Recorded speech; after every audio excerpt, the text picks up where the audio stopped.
Chapter 8. Early in the morning, as they approached the town of St. Joseph, Frances wistfully watched Catherine busy herself brushing and braiding the girl's long hair. From under the seat, Catherine pulled a small valise and began extracting fresh hair bows from it as though she were a magician. Catherine smoothed and straightened dresses, tidy jackets, and made sure all the buttons were buttoned. Frances brushed her own jacket off with trembling fingers. "You look wonderful," Catherine said. "The people who come to meet you will be impressed." For a moment the children were quiet, and Danny spoke up. "What if no one comes?" Catherine laughed, and Andrew looked surprised. He motioned toward the windows. "Have none of you looked outside?" Frances quickly turned toward the nearest window and was shocked to see a number of people in buggies and wagons driving the same direction as the train on the road parallel to the tracks. They were not dressed as elegantly as the people in New York. There were no top hats or canes to be seen among the men, and the women, many of whom wore broad-brimmed hats to shield their faces from the sun, were wrapped in shawls rather than elegant woolen coats. As Frances and the other children on the train stared at them, the people smiled and waved eagerly.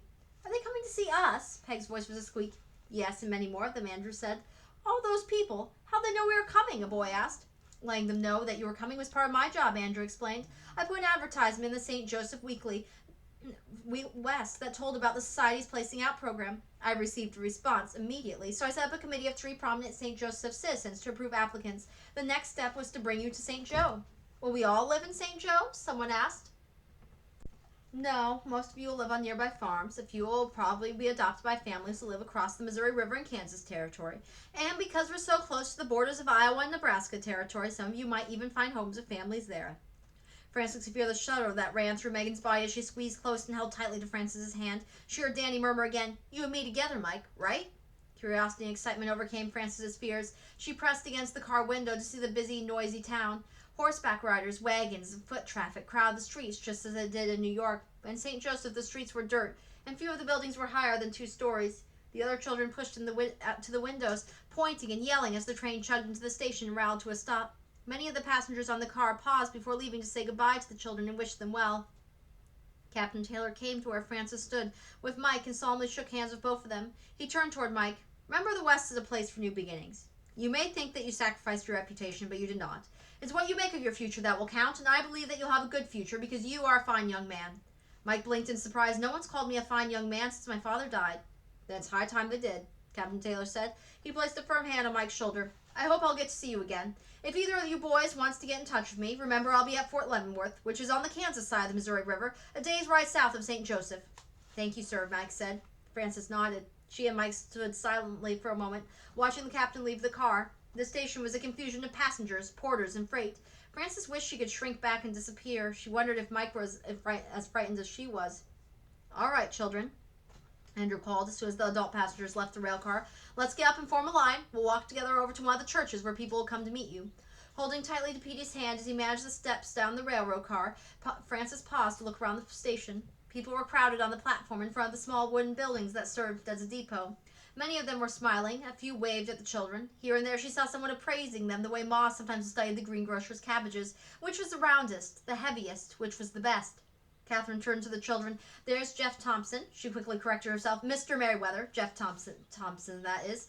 He's the mayor of St. Joseph, elected just last year." The mayor beamed at the children and began a speech of welcome.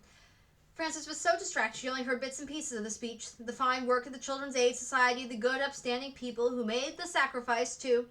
Sacrifice, Frances thought. That was that word Ma had used. Her mother's sacrifice had been to give her children up, and while these people's sacrifice was to keep them. Frances didn't understand it. The mayor had just finished thanking Andrew and Catherine for their part on the undertaking when he was interrupted by the shouts of a short, thin boy dressed in a leather jacket and breeches, a wide-brimmed hat pulled down on his head, the front of his brim fastened so it stood straight up. Frances guessed he was no older than 15 or 16. He shoved his way through the crowd, holding aloft an empty leather saddlebags, and shouted to him importantly, "Make way!"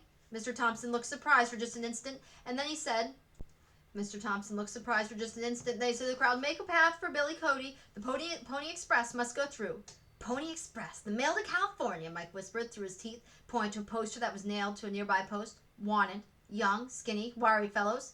Not over 18. Must be expert riders willing to risk death daily. Orphans preferred. Wages $25 per week. Apply Central Overland Express." "I could learn to ride," Mike said. A man standing close with a smile said, "It'd be take a while of practice and a great deal of skill to ride like Bill Cody and the other Pony Express riders." Bill Cody ran from the depot, his saddlebags bulging with mail, and Francis could see him toss him over the stocky saddle pony that was tied to the hitching post. He leapt across the pony's back and galloped out of sight. Andrew and Catherine shepherded the children into the line and began their march to the church. Most of the adults in the crowd joined the walk, falling into line behind the children. A few curious town boys darted in to stare, sometimes pointing and snickering. "We could take him on," Dame muttered to Mike, but Frances, with a warning scowl, pulled him back in line. "They're of no account," she said, as though her feelings hadn't been hurt by the taunts. "We have more important things to tend to." The wooden sidewalks clattered under their feet, and they crossed the streets. The women, most of whom Frances noted were dressed in dark homespun, held up their skirts to keep them out of the dust and stepped carefully over the deep wagon ruts and horse droppings. Raking the mingled odors of sweat, leather, and dust were the gusts in the breeze that carried the damp, pungent fragrance of the river water and wet grasses. There was so much to see that Frances kept looking from side to side, occasionally stumbling. Indians wrapped in blankets, men called frontiersmen, as brown as their deerskin jackets and leggings, people on horseback, even a team of oxen pulling a huge canvas-covered wagon, pans and tools dangling from the side.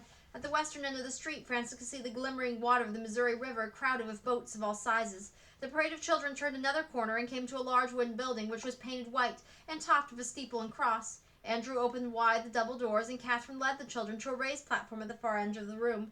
A piano stood and a stool were at one end, a carved, dark-stained pulpit at the other, and the deep red curtain hung over the back wall. 2 rows of wooden chairs had been placed across the platform to face the room. "Please find a seat on one of the chairs," Catherine directed. Frances, terrified that Petey and she would be separated, held him on her lap and wrapped her arms protectively around him. To Frances's right sat Peg and Danny, who inched his chair closer to Mike's. Mike sat stiffly, his face so pale with fear his freckles stood out like blots of spattered ink. Frances wished she could comfort him. Megan, too, who was on her left, her knuckles bone white as she gripped the edge of the wooden seat. But Frances was so frightened she was unable to think of what to do. Little Clara, her hair bow now hanging crookedly over one eye, had climbed onto the chair next to Megan's, and she stared in awe at the audience. "Look at all them eyes," she whispered. Frances felt herself drawn to look at the people in the room, fearfully searching one face, then another for hopeful signs. Round or long, wrinkly or plumpy, red-cheeked, bushy-eyebrowed or scruffily bearded, no matter, every pair of eyes in every face stared intently at the children. Frances couldn't tell what they were thinking. She tried to look away, but couldn't. For a moment she felt dizzy and her stomach churned. Desperately she held Petey even more tightly. Who were all these strangers? Would any of them choose the Kelly children to be their own? What if no one wanted them? What would happen to them then?